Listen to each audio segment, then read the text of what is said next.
excuse me, on the left over here, we have individuals who are religious fundamentalists, religious fanatics, and this is the expression, RT-PCR, real-time PCR expression of the VMAT2 gene. Over here, Doctor, we have individuals. So let me complete. So over here, we have individuals who are not particularly fundamentalist, not particularly religious, and you can see there's a much reduced expression of this particular gene, the VMAT2 gene. Another evidence that supports our hypothesis for the development of this approach. So what you're you see here is that by spreading this virus, we're going to eliminate individuals from donning on a bomb vest and going into a market and blowing up the market. So our hypothesis is that these are fanatical people, that they have overexpression of the VMAT2 gene, and that by vaccinating them against this, we'll eliminate this behavior. So we have some very, very remarkable data in this next slide.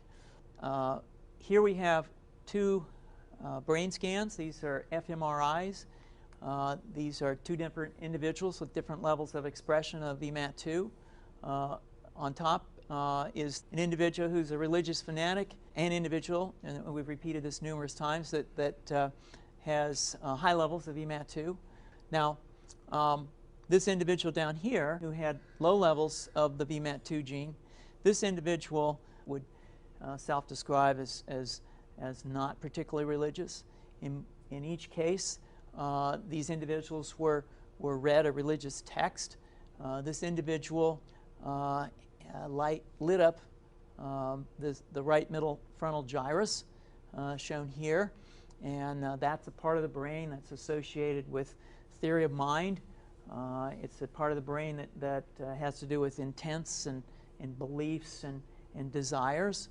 In marked contrast, here's an individual who would not particularly self-describe as religious, and when they're read a religious text, what you see is that this part of the brain called the anterior insula lights up. This is a part of the brain that's associated with disgust or displeasure on hearing something.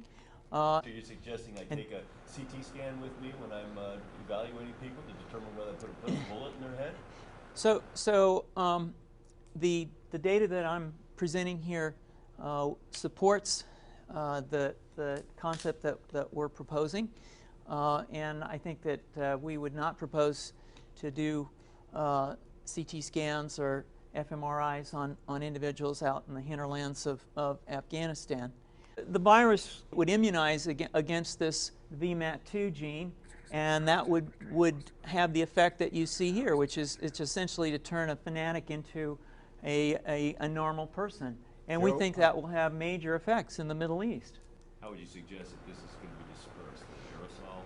Well, so the present plan and the tests that we've done so far have used respiratory viruses such as flu or rhinoviruses, and we believe that that's a satisfactory way to get the exposure of the largest part of the population. Most of us, of course, have been exposed to both of those viruses, and we're quite confident that this will be a very successful approach.